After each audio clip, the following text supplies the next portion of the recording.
I think my initial reaction to this story is a little bit twofold. First of all, it's surprise to see such big numbers, particularly spent in January, which traditionally isn't a particularly large transfer window. A little bit of concern as well, particularly around the Chelsea transfers.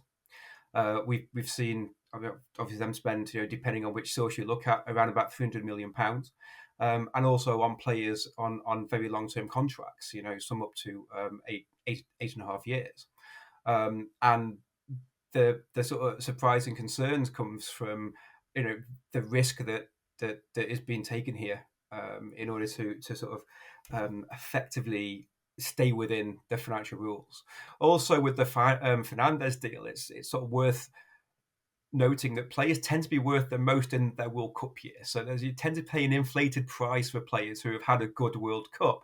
So you have to ask yourself, how much of that £107 million for Fernandez has been because he's had a good World Cup? What's the markup because of that? Would they have paid that much in a non-World Cup year?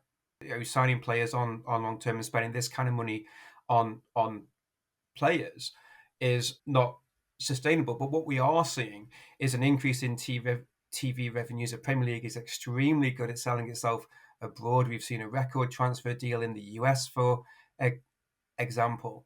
And if the revenue does continue to increase, then we could see more big money transfers in the future, and those records keep being broken. UEFA allow clubs to lose £30 million over the course of 3 years. This is reportedly to be rising to 60 or 70 million. But that includes football revenue, less football expenditure.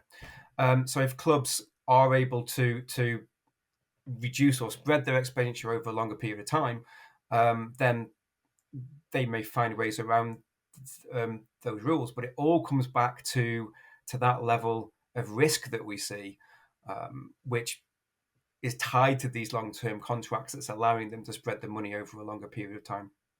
I think there is there's going to be a bit of a battle going on. We're currently waiting for the government's white paper on as a result of the final review of football governance. We might get an independent regulator of football. I think if we see that, I think we could see an enforced restraint in terms of cost control within football. We might see better financial flow into the English Football League, into the National League and grassroots below. That's versus the sort of commercial will and power, if you like, of the Premier League clubs, who I'm sure if they could would want this to continue. As I say, again, it comes back to how much revenue clubs can generate. The increase in TV monies that we're seeing, the extra spend as well. We're seeing an uplift in commercial revenue in many Premier League clubs. If clubs are able to carry on increasing their revenue, then it will continue. But I would say that would probably have to come to a plateau at some point. It can't continue forever.